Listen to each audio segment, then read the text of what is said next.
आइए आज हम लोग हाई स्कूल संस्कृत में 2020-21 में 30% पाठ्यक्रम कम होने के बाद जो 70% पाठ्यक्रम हमारी परीक्षा में निर्धारित है उसके बारे में चर्चा करते हैं। 70 अंक की लिखित परीक्षा होगी तथा 30 अंकों का आंतरिक मूल्यांकन विद्यालय स्तर पर किया जाएगा।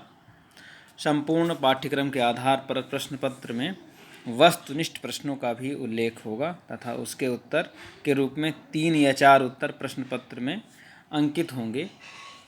उनमें से एक शुद्ध उत्तर होगा, उसका उल्लेख पुस्तिका में छात्र को अंकित करना होगा तथा उनका अंक विभाजन निम्नवत होगा। देखें 4 भाग हैं हमारे पाठ्यक्रम में, जैसे गद्य भाग, पद्य भाग, संस्कृत कथा नाटक कौमुदी भाग तथा व्याकरण भाग। उनमें से प्रत्येक भाग में से कितने कितने नंबर के प्रश्न आएंगे यह आज देखें। पहला प्रश्न जो रहेगा गद्य खंड में से वह है संदर्भ सहित हिंदी में अनुवाद। गद्य खंड का संदर्भ सहित हिंदी में अनुवाद, यह 7 नंबर का पहला प्रश्न है। 2-5 अर्थात 2 नंबर का संदर्भ तथा 5 नंबर का अनुवाद, कुल मिला के 7 नंबर का पहला प्रश्न है। दूसरा प्रश्न है पाठ का सारांश। पाठ के सारांश, जैसे पाठ हैं जो निर्धारित हैं, जैसे कविकुल गुरुः कालिदासः, नैतिक मूल्यानि, भारतीय जनतंत्रम, विश्वकविः रवीन्द्रः, भारतीय जनसंख्या समस्या, आदिशंकराचार्यः, संस्कृत भाषायाः गौरवम्, मदन मोहन मालवीय आदि जो पाठ निर्धारित हैं, उन पाठों में से किसी एक पाठ का सारांश लिखना रहता है। सारांश लिखने के लिए आएगा दूसरे प्रश्न में, जिसके लिए 4 अंक निर्धारित हैं। तो गद्य भाग में से, गद्य खंड में से केवल 2 प्रश्न आएंगे, एक तो अनुवाद जो 7 नंबर का है, दूसरा पाठ का सारांश। दूसरा संस्कृत पद्य पीयूषम में से पहला प्रश्न रहेगा पद्य की संदर्भ सहित हिंदी में व्याख्या। एक कोई श्लोक दिया रहेगा, 2 श्लोक रहे, उनमें से एक की संदर्भ सहित व्याख्या लिखनी है। 2 नंबर का संदर्भ तथा 5 नंबर का हिंदी में अर्थ व्याख्या। तो पद्य खंड में से पहला प्रश्न जो है यह 7 नंबर का है। संदर्भ सहित उसका अर्थ लिखना है एक श्लोक का। दूसरा प्रश्न है इसी में से सूक्तियों की संदर्भ सहित हिंदी में व्याख्या। 3 सूक्ति रहेंगी, जिनमें से एक सूक्ति का अर्थ लिखना रहेगा, उसमें भी संदर्भ तथा अर्थ लिखना है। संदर्भ 1 नंबर का तथा 2 नंबर का अर्थ, कुल मिला के यह भी प्रश्न 3 नंबर का है। चौथा प्रश्न है किसी एक श्लोक का संस्कृत में अर्थ। प्रायः लोग संस्कृत में अर्थ जान करके और घबरा जाते हैं, अरे संस्कृत में अर्थ तो पढ़ा नहीं, लेकिन घबराने की ज़रूरत नहीं है। संस्कृत का अर्थ उसी श्लोक में से ही इधर उधर करके और उसका अर्थ लिख देना रहता है, जिसके लिए 5 अंक मिल जाते हैं। तो संस्कृत में एक श्लोक का अर्थ लिखने के लिए 5 अंक का निर्धारित है। यदि हम संस्कृत में अर्थ लिख लेते हैं ठीक से उस श्लोक का, तो 5 अंक मिल जाएंगे। इस प्रकार से संस्कृत पद्य पीयूषम के अंतर्गत 3 प्रश्न पूछे जाते हैं। एक श्लोक का अर्थ संदर्भ सहित जो कि 7 अंक का है, दूसरा सूक्ति का अर्थ जो 3 अंक का है, 1-2 बराबर 3, और तीसरा है श्लोक का संस्कृत में अर्थ, जिसके लिए 5 अंक निर्धारित हैं। अब हम देखते हैं व्याकरण। संस्कृत व्याकरण भाग में से संस्कृत कथा नाटक कौमुदी देखें पहले।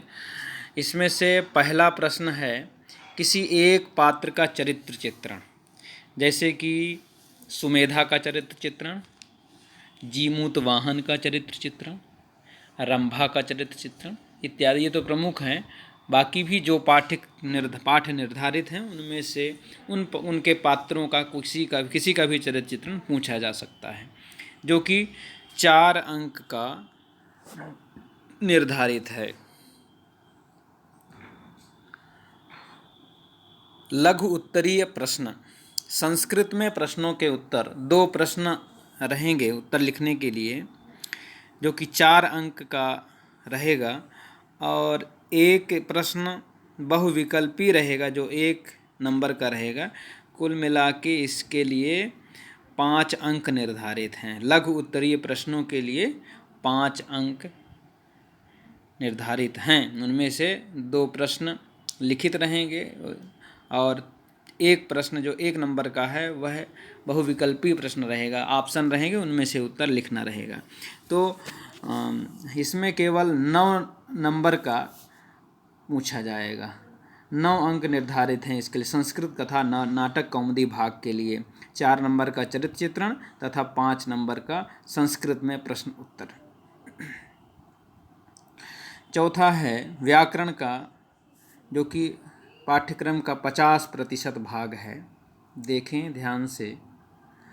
पहला प्रश्न है प्रत्याहारों का सामान्य परिचय एवं वर्णों का उच्चारण स्थान। प्रत्याहार बनाना, जैसे मान लीजिए अच प्रत्याहार है, इक प्रत्याहार है, अण प्रत्याहार है। इस प्रकार से इन प्रत्याहारों को बनाना तथा वर्णों का उच्चारण स्थान, जैसे मान लीजिए ई का उच्चारण स्थान क्या है? तालु, का कंठ, ता का दंत, पा का ओष्ठ। इस तरह से उच्चारण स्थान तथा प्रत्याहार, जिसके लिए हमारे 2 अंक निर्धारित हैं परीक्षा में।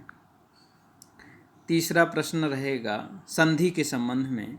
संधि में ये संधियाँ पूछी जा सकती हैं। हल संधि में मोनुस्वारः अनुस्वार संधि, अनुस्वारस्य यही परसवर्ण संधि, और विसर्ग संधि में विसर्जनीयस्सः तथा ससजुषोरु एवं हसी च, ये संधियाँ पूछी जा सकती हैं। संधि के लिए 3 अंक निर्धारित हैं।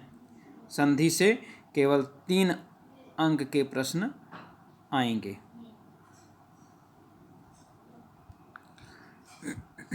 शब्द रूप में हमको याद करने हैं जिनके, देख लीजिए।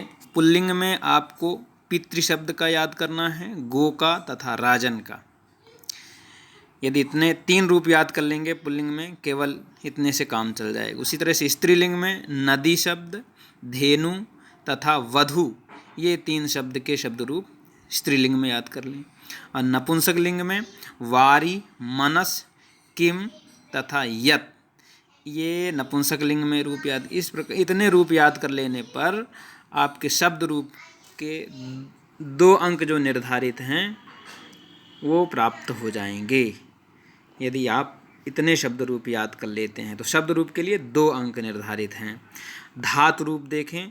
धातु रूप के लिए भी 2 अंक हैं। धातु रूप कौन कौन से याद करने हैं? किन किन लकारों में? 4 लकारों में हमको प्रमुख लकारों में याद करना है। लट, लृट, लोट, लंग तथा विधिलिंग, ये 4 लकारों में रूप याद करने हैं। तो पहला परस्मैपदी पद में कौन कौन से धातु का याद करें? भू धातु, पा धातु, वस धातु, स्था धातु। भू का देखो भवती बनता है, पा का पिबती, वस का वसति, स्था का तिष्ठति। इस प्रकार से 5 लकारों में इनके रूप हम याद कर लें।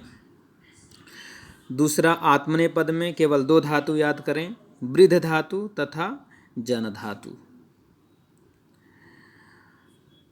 आत्मनेपद में उभयपदी में नी धातु तथा दा धातु। नी से नयति या नयते, दोनों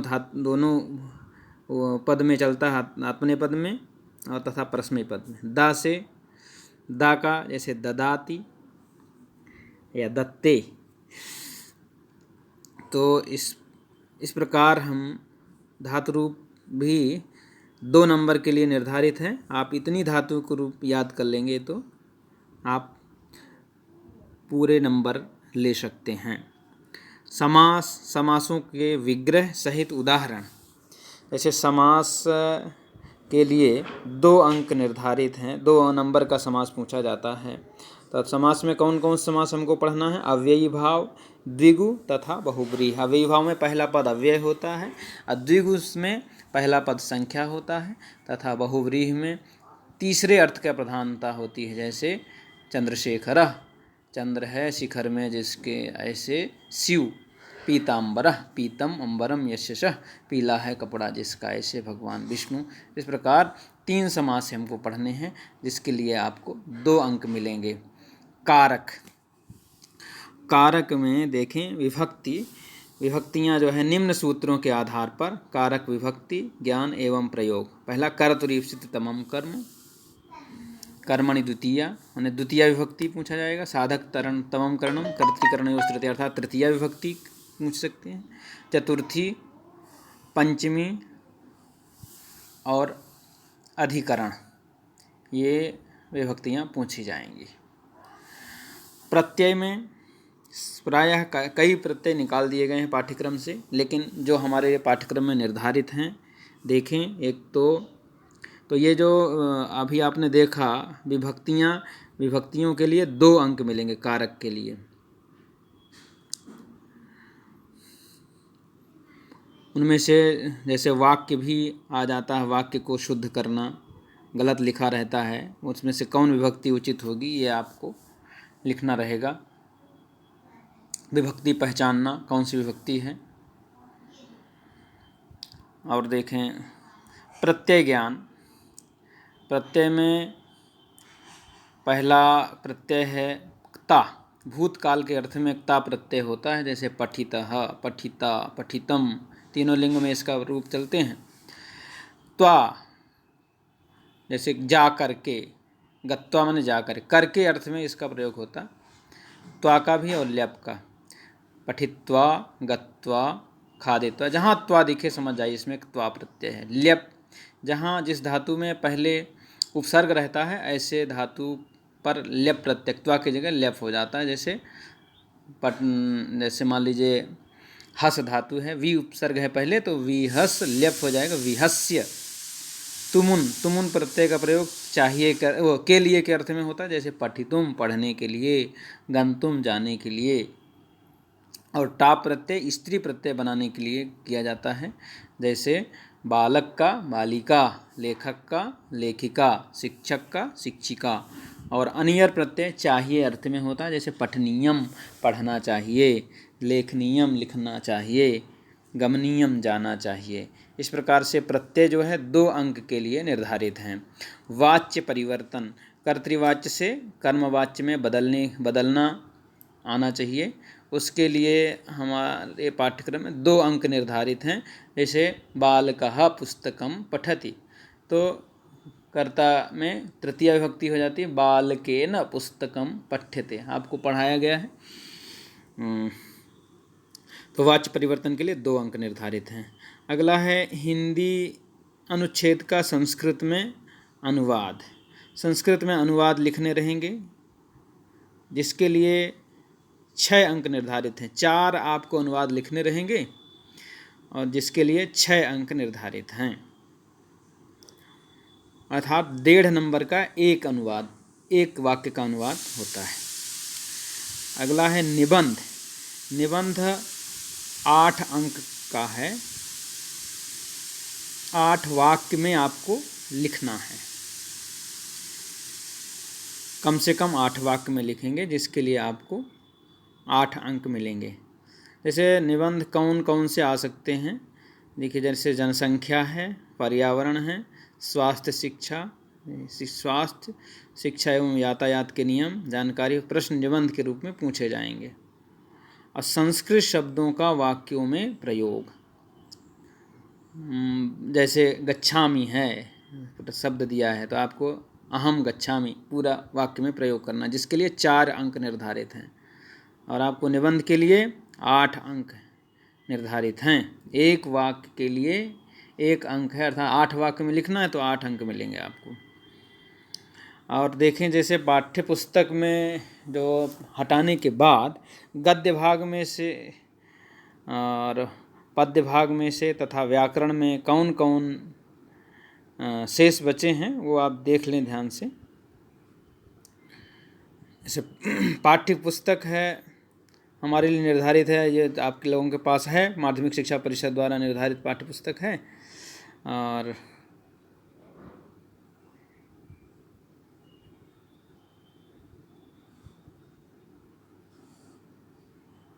देखें व्याकरण में यह है संस्कृत व्याकरण, प्रत्याहारों का सामान्य परिचय एवं उच्चारण स्थान, संधि व्यंजन विसर्ग विसंधियों का परिचय एवं अभ्यास, समास अव्ययीभाव द्विगु बहुव्रीहि, कारक एवं विभक्ति परिचय, वाच्य परिवर्तन, अनुवाद, सामान्य नियमों सहित अभ्यास, कारक एवं विभक्ति ज्ञान, अनुवाद अभ्यास, प्रत्यय, शब्द रूप, संज्ञा सर्वनाम तथा संख्यावाचक शब्दों के तीनों लिंगों में रूप, धातु रूप में देखिए परस्मय पद, आत्मनेय पद तथा उभय पद में धातुओं के रूप आपको बता दिए कौन कौन से धातु रूप। संस्कृत पदों का वाक्य में प्रयोग, संस्कृत वाक्य शुद्धि, संस्कृत में निबंध, विद्या निबंध कौन कौन से देखे आ सकते हैं, विद्या है, सदाचार है, परोपकार है, सत्संगति है, अहिंसा परमो धर्मः, राष्ट्रीय एकता, अनुशासनम, राष्ट्रपिता महात्मा गांधी, संस्कृत भाषाया महत्वम, पर्यावरणम, दूरदर्शनम, ये हमारे उसमें आ सकते हैं।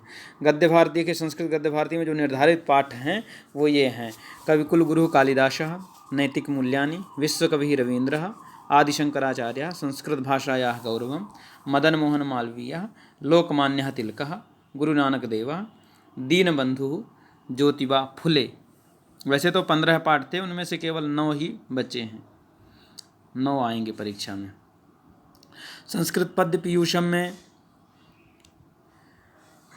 11 पाठ थे, लेकिन अभी जो है पाठ्यक्रम में जो पूछे जाएंगे पहले से हटा भी दिए गए थे, कुछ इसके कारण हट गए हैं। तो आपके लिए निर्धारित जो हैं वो हैं लक्ष्य वेद परीक्षा, सूक्ति सुधा, विद्यार्थीचर्या तथा गीतामृतम। ये संस्कृत पद्य पीयूषम में से इन पाठों को पढ़ना है। और संस्कृत कथा नाटक कौमुदी में से 4 पाठ निर्धारित हैं अभी। महात्मना संस्मरणानि, दूसरा कारुणिको जीमूतवाहनः, तीसरा यौतुकः पाप संचयः, चौथा वयम भारतीयाः। इस प्रकार से आप लोगों का यह पाठ्यक्रम 70% निर्धारित है। ठीक प्रकार से तैयारी करके आप संस्कृत में अच्छे अंक प्राप्त कर सकते हैं। धन्यवाद।